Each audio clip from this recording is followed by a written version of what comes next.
Good morning, good afternoon, and good evening, everybody. Thank you for tuning in to another Super Tease video. And there is a lot of hype around Dragonflight right now with the alpha coming out and a ton of information to digest. And in today's video, I wanted to cover my thoughts, maybe give a little bit of feedback towards the Evoker class, its strengths, its weaknesses, and how successful I think it's going to be as a class, predominantly in PvP, but give the pros and the cons, what I like about what they've done with it, and what I think could be improved with it moving forward. First of all, looking at the talents, it can be a bit overwhelming because it's a completely new class. There's so many bubbles to check out and so much stuff that you need to figure out with it. But it's actually very simple once you've broken it down to it being kind of a red damage, blue damage side with the devastation talent points. The red side focusing mostly on area of effect damage. It's likely going to be more viable to go down the left side of the tree for things like Mythic Plus or for trash pulls. But then down towards the blue side of the magic tree, you're going to be focusing much more on single target and burst damage, which is likely going to be better for single target encounters in PvE as well as PvP, because PvP tends to be more oriented around single target. I'm a bit curious to see if you could make a red damage evoker work in PvP, but generally speaking, picking up these AoE abilities just not normally work out for you. When we look out towards the left side, which is the evoker based talent tree, you've got more kind of crowd control, offensive oriented options on the left, a little bit more focused towards utility, knockbacks, and sort of movement effects towards the middle, and then healing and support on the right. And I actually really like that it's been laid out so simply, so that if you want to customize your character, I want to be more supportive, I'm going to focus more on right side talents. I want to be more offensive, I'm going to focus on left. I want to focus on mobility, then I'm going to focus down the center. If I want AoE damage and support, then I can customize it. It's very clear. Everything is laid out in a really good format in my mind, with the way that they have set up the talent trees for you to customize yourself comparatively to other evokers. This is a big pro towards the specialization and the class. I think that it is likely going to be one of the most punishing classes that you could pick to play when it comes to PvP, because it's going to be incredibly unforgiving. And the main reason for this is that pretty much all of your defensive cooldowns and your ability to survive attacks from your opponents have to be activated preemptively. You're not going to be bark skinning while stunned to survive, or have some sort of like auto mechanic that's going to save you. You really need to be able to outplay your opponents. You have no safety net, whereas other classes are still retaining their safety nets. So usually what happens is the classes that have those are going to be more forgiving, which means they're going to be more powerful on the ladder.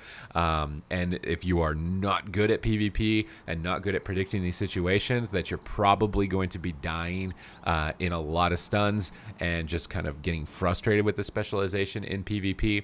They have given them some honor talents here that we can see towards the bottom right side. Things like time stop, which allows you to basically ice block anyone on your team for 2 minutes, but they cannot act or do anything. So if you pop this on yourself to try and survive an attack, you better make sure it's before the damage has hit you, because otherwise you're not going to be able to heal yourself up if you're playing a preservation evoker. But as a DPS, it's a little bit better to use it preemptively. But if you're a healer, it's not going to work out as nicely. We have the chrono loop, which I really like. This is a very cool honor talent, which is going to freeze an enemy. So if you get an enemy low HP, you can freeze them, and then if they heal to full, this will end and send them back in time to when they were low health. So it's like a reverse alter time. It's a really cool, unique effect, kind of like thinking about cycloning someone low HP or imprisoning them low HP and stopping them from recovering. This is a different way of approaching that type of style, which is really cool and unique to the Evoker. And then for the last one, the Obsidian Metal, the Obsidian Scales will grant you immunity to interrupt, silence, and pushback effects, which is pretty much your only way to negate that type of stuff. And the Obsidian Scales are a 1.5 minute cooldown when you run the Obsidian Bulwark. So only every minute and a half, you're going to get this like unending resolve type of deal from a Warlock. And you're likely going to be doing a lot of casting on this specialization. It is fortunate that you do have a lot of schools of magic with red magic, blue magic, and green magic for healing and doing damage, which is great. That's going to be a little bit more forgiving for the specialization overall, but you do a lot of casting on a lot of setup. What I do enjoy from it and the type of experience that you're going to have is kind of like you have the defensives of a Warlock, kind of the mobility, the unending resolve type of deal, and somewhat like an elemental shaman. and then you've got basically almost next to no damage over time effects. Unfortunately, and this is kind of my biggest criticism, is that these breath attacks, which are supposed to be kind of like the pivot highlighted thing of the class that you're just shooting out all of the time, I think is going to go almost completely unused in PvP, just because it is so hard. It is such a long ramp, and it's not rewarding enough to actually land a breath like that, because it's basically just going to apply a dot, and that dot will probably just get removed very easily. So maybe making that dot undispellable could be one step towards making it a better button to press. But for such an insane animation, for such a huge amount of ramp up time, I felt it was really lackluster what the deep breath was able to get done in terms of my dueling that I had done so far. But what I did enjoy was things like Charged Blast, synergizing it with Azure Strike to buff up the Charged Blasts, having proc effects like Scintillation, which can proc a chance during our disintegration, to Eternity Surge, which is like our big burst damage. So the proc playstyle that you've got here with Charged Blast is going to feel a lot like an Elemental Shaman, maybe like a Miss of Pandaria Boomkin, and I can just show you an example of that. So you can Azure Strike targets and try and proc for Charge Blast. We get it empowered, and that has a chance to reset it after you've gotten it empowered, so you can just run around Azure Striking over and over to try and get Charge Blasts. When you don't have any, you can be using your Hover and your Disintegrate Laser Beam. It's a super unique experience, and it feels really good and fluid, but I'm worried that once you actually get into the games, it's going to feel like a Mistweaver at the moment in Shadowlands, where like you're just getting attack tunneled down and kind of just dying over and over. So I do have big concerns for it there in that regard. You get some defense that's kind of unique, which is like the Wing Buffet, which can knock an enemy forward like Typhoon, or a Tail Swipe, which could interrupt a cast by knocking them up into the air, which is super cool flavor, completely unique to this class and this race, which I really did enjoy. The main concern is that you don't really bring a lot of great CCs. You have to talent for your stun, and it's this effect, which is a 2-minute cooldown. I think more often than not, you're going to be using that ability to preemptively immune crowd control. Like I said, it's either a highly rewarded spec or a highly punished spec. Like you can pre-fly an incoming setup and completely immune it and shut down your opponents and feel really cool about it. But if you don't, you're probably just dead on the ground. And then your root effect, which can take a lot of time to land, is a super satisfying animation, which I'm sure it's going to have a satisfying effect as well if you are able to land on your opponents. But if other classes are just carrying forward kind of instant crowd control effects, auto-frenzied regens, and this type of deal, that while it's really rewarding for you personally, I don't know if you're going to be able to overcome the power and effect that those passive types of spells generally have. Your healing is also mostly hard casted. You have one instant heal, that being the Emerald Blossom, but again, it's one that you've got to like preemptively set up on yourself, and then you've got a position to stand in it, which I personally like. I think that this type of gameplay is way more interactive for a class in PvP, but if you have other classes that don't have to do these types of interactions, they can just kind of like overwhelm you and run you down, and you're kind of like, well, I have to do so much to outplay you, and you're just kind of attacking me and pressing kidney shot, and it's really rough for me to be able to play around it. So if you want a challenging specialization, this one is definitely going to be, and I just hope that it's going to be as rewarding for as challenging as it is to play and pull off, I think, in PvP. But it's definitely one of the best experiences I've had so far. Just this move casting hover build. I really hope that in some way and capacity that this ends up being tuned to be the best build, because it's the most satisfying one to play. Balancing your Azure Strikes to try and get your Charge Blasts. But as you may have seen in my recent video, the cheesy kind of one-shot build with Living Flame would likely be the most meta strategy.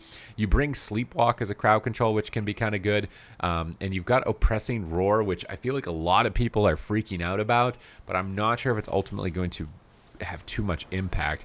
It's mostly because it's a 2-minute cooldown, and it's basically melee range. You need to compromise so much to get in a position to do this, and because, like I said, you're one of the most easily punished classes in the game in my mind right now, going in there and then, oh no, I got swapped to and I died, might not ultimately be worth it for you. And if your teammates gets crowd controlled before they can go for whatever crowd control they want to put on the target, it might end up getting a bit messed up for you, so it could be a little bit rough. I think having more honor talents could maybe alleviate this in PvP. I've seen some criticism from other players towards the fact that your range is so minimal is a big problem. Like, you're gonna have to get pretty close to things that want to stun and kill you the 25-yard range. So maybe honor talents that boost the range, or maybe honor talents that allow some defensive cooldowns to be usable while stunned, or maybe some outplay mechanics. Like for me personally, my favorite thing to press is honestly hover, which a lot of people might find unexpected. It's that kind of quick dash that you suddenly start flying through the air. So maybe an honor talent that will grant you immunity to CC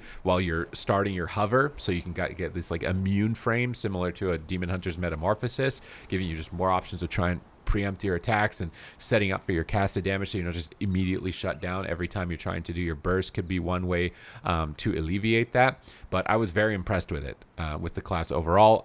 I wanted to give you guys my thoughts about it, ask you what you think. Let me know in the comments down below. Am I totally off base with my initial assessment of the class here? I think there's a lot of pros, and mostly I think the main negative for it is that it's going to be highly punishable in PvP, but whether that's what they wanted or not what they wanted, we'll have to wait and see. Either way, I'm very excited for it. It's got a completely unique combination of class feels. Like, I'm someone who's played every class at a high level, and it's like some balance of Warlock defense mobility with Boomkin Ellie RNG proc damage with like a little bit of like enhanced Storm Strike spamming, but then like this completely unique channeled ability on top of that. They did a really good job on making it have its own flavor.